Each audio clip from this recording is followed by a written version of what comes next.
Olá, turma, como vocês estão? Receba o meu abraço, eu espero que esteja tudo muito bem com cada um de vocês, que em casa esteja tudo em paz. E para mim é um motivo de muita alegria poder encontrá-los, ainda que virtualmente, para a gente dar continuidade aos nossos estudos, para a gente tentar avançar um pouco, crescer.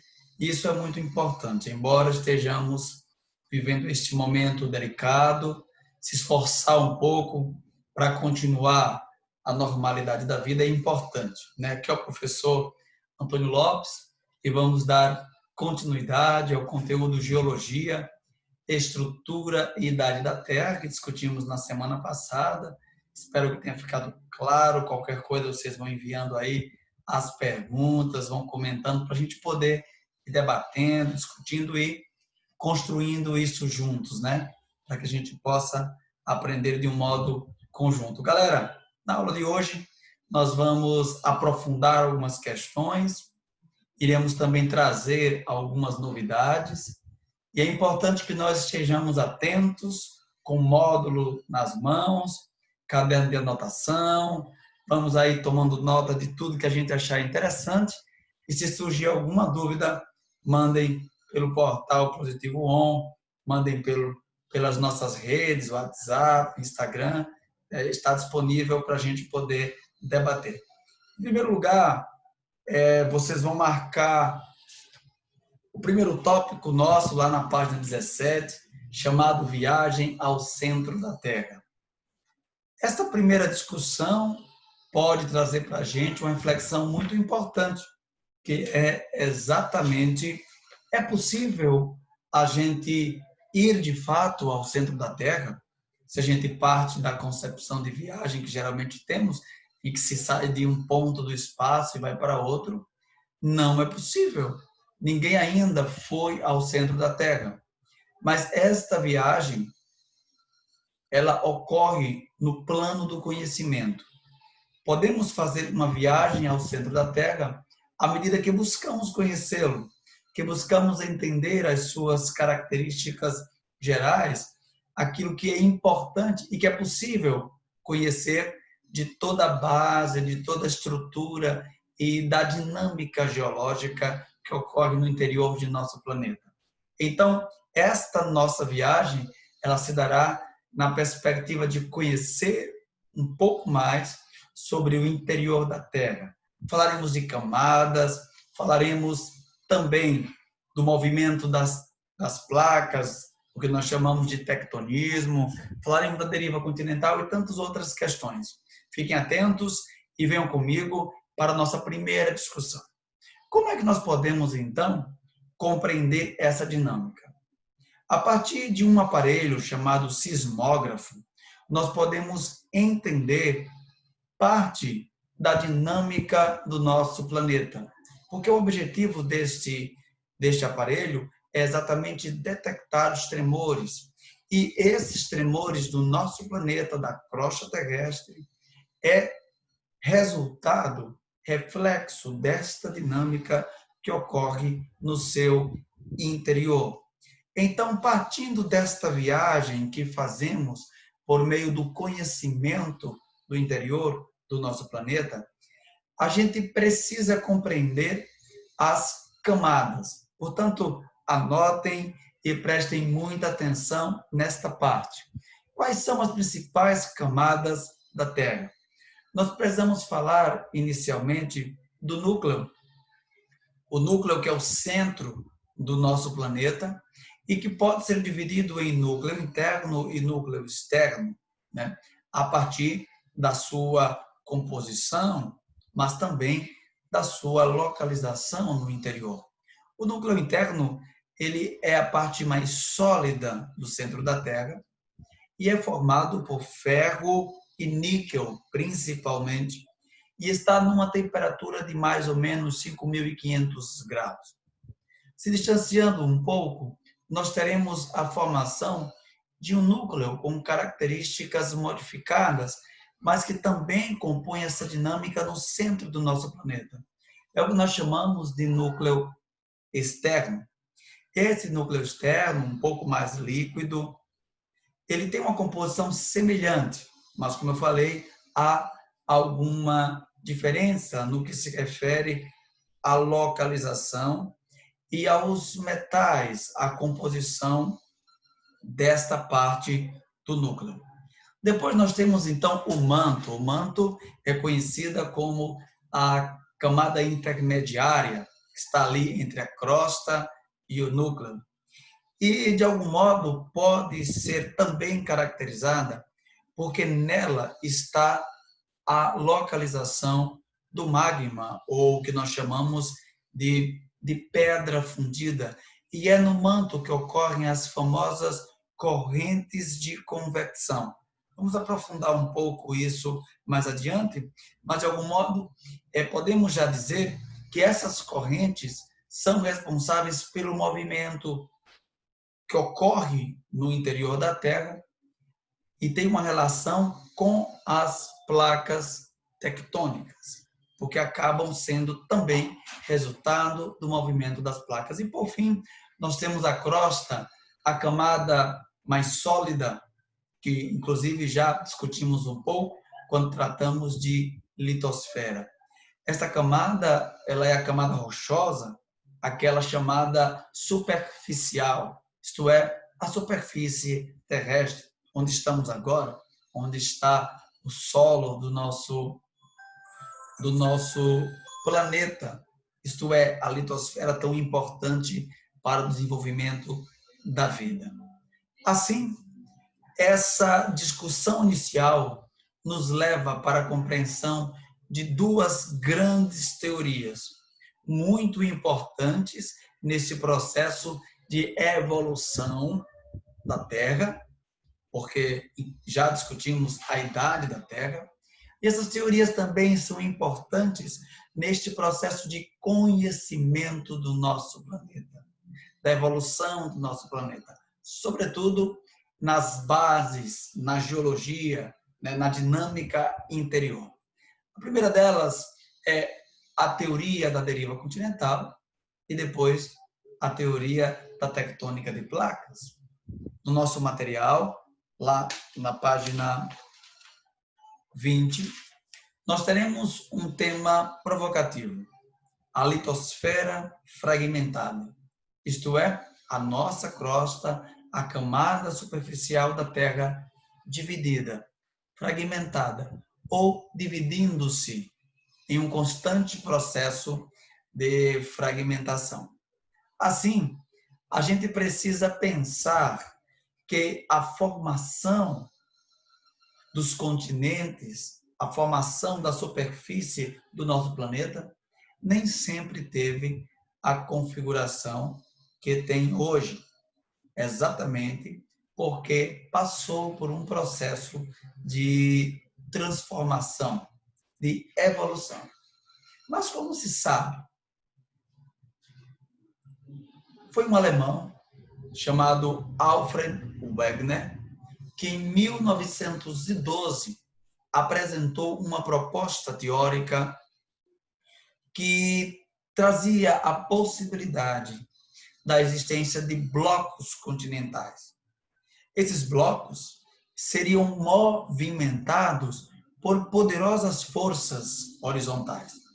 Isto é, havia uma dinâmica no interior da Terra. E desta dinâmica resultava a formação de blocos em constante movimento e sendo movimentados por forças muito grandes. Essa teoria não foi aceita inicialmente, mas a verdade é que ele não partiu do nada, ele trazia algumas evidências. Segundo o Alfred Wegener, é possível constatar algumas semelhanças geológicas, encontrar alguns materiais, tanto rochas quanto fósseis, nos planaltos brasileiros e nos planaltos africanos. Nós vamos ter uma composição de relevo semelhante, a geomorfologia é bem parecida, né? Tanto na África quanto no Brasil, vegetação também, algumas dinâmicas em relação à hidrografia, Mas aí ele percebe que há semelhanças no que se refere à questão de rochas e podemos encontrar fósseis bem parecidos tanto na África quanto no Brasil. Ora, isso fez ele pensar que é bem provável que num passado muito distante esses continentes estavam juntos e eles se separaram. Então ele foi procurar outras evidências, foi aprofundando esse estudo. Então ele descobre o que nós chamamos de deriva continental. Anotem, por favor, isso aqui. A deriva continental é a teoria que defende que o nosso planeta, em um passado muito distante, como já mencionei agora, tinha um único continente. Este continente era chamado Pangeia. Se nós tínhamos um único continente, também tínhamos um único oceano. No entanto, com a dinâmica interna da Terra, a formação e o movimento desses blocos, esses continentes foram se separando. Passaram, então, por um processo que demorou muito tempo, um processo de separação, de divisão. A este processo chamamos deriva continental. Esta imagem do nosso slide demonstra um pouco esta evolução. Isto é, a Terra passou por um processo de fragmentação da sua superfície, do seu território, até chegar à nossa configuração territorial atual. Assim, a partir da deriva continental, que foi comprovada em 1950, se desenvolve, passa-se a entender o que chamamos de teoria da tectônica de placas, ou tectonismo, as famosas placas tectônicas, que nós haveremos de compreender um pouco mais detalhadamente agora. Prestemos atenção.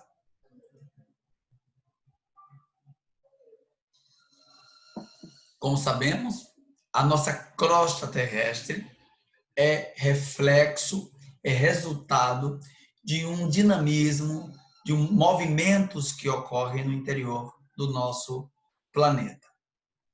Assim, nós precisamos falar das famosas placas tectônicas, esses blocos que se encontram no manto, no interior da Terra, se movimentam a partir da dinâmica do interior do nosso planeta, e esses movimentos trazem consequências, trazem resultados na formação do relevo e na formação da nossa crosta terrestre.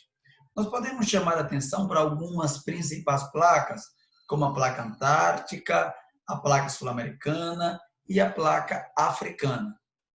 Mas também temos uma infinidade de placas, isto é, há uma fragmentação ainda maior.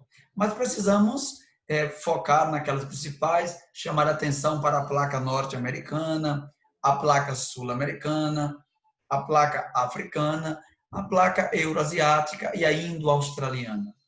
Cabe aqui mencionar algo muito interessante. Há sempre uma pergunta que aparece quando discutimos placas tectônicas, que é: por que o Brasil não tem vulcão? Por que o Brasil não tem terremotos?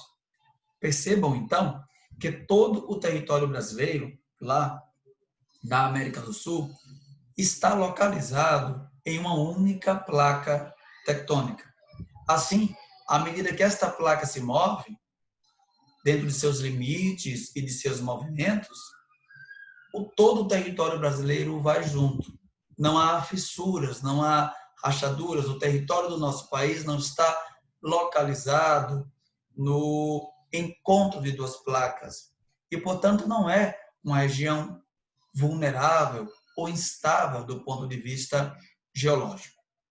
Assim, nós precisamos falar dos movimentos das placas tectônicas ou dos limites dessas placas. Os limites das placas tectônicas estão relacionados aos movimentos que elas desenvolvem, que podem ser diferentes. O primeiro deles é o movimento convergente. Por favor, anote. Essa palavra é muito importante para entender a dinâmica das placas tectônicas. Movimento convergente é exatamente aquele movimento em que as placas tectônicas se chocam, quando elas se encontram. Este movimento pode causar uma série de fenômenos, como terremotos, tsunamis, a formação de montanhas, né, dentro da dinâmica de composição do relevo. Outro movimento é o movimento divergente, bem relacionado à questão do relevo oceânico, do relevo submarino. Esse movimento divergente é aquele que ocorre quando as placas se separam, quando elas, dentro de seu processo de movimento, se distanciam uma da outra, né? E, por fim, nós temos um terceiro movimento, que é o movimento ou limite das placas transformantes, quando elas deslizam, quando elas se movimentam de um modo paralelo, uma para um lado, a outra para o outro. Um encontro de placas transformantes bem famoso é a falha de Santo André, ou San Andreas, lá nos Estados Unidos, no estado da Califórnia. Nesse lugar, as placas, então, se distanciam de um modo paralelo, como já mencionado. Ou seja, uma placa vai para um lado, outra placa vai para o outro. E isso gera uma série de consequências para a superfície, para o terreno daquela região.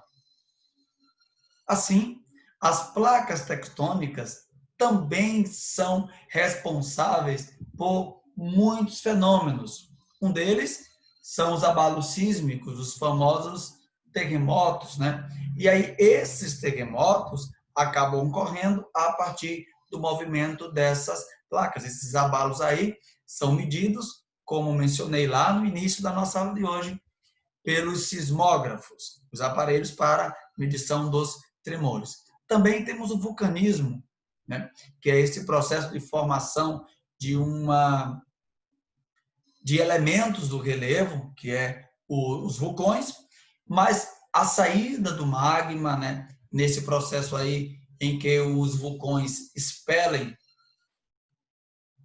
as lavas, é um resultado desse movimento das placas tectônicas. E aí a gente chega ao fim da nossa aula de hoje. Eu espero que vocês tenham gostado da nossa aula, que tenha ficado claro. Qualquer dúvida, vocês vão me enviar, ok? E aí vocês podem mandar pelo Positivo On, pelo Instagram, podem também utilizar o WhatsApp, caso queiram. E a gente vai discutindo e construindo junto, certo? Espero que tenha ficado bem claro esses pontos que nós trabalhamos.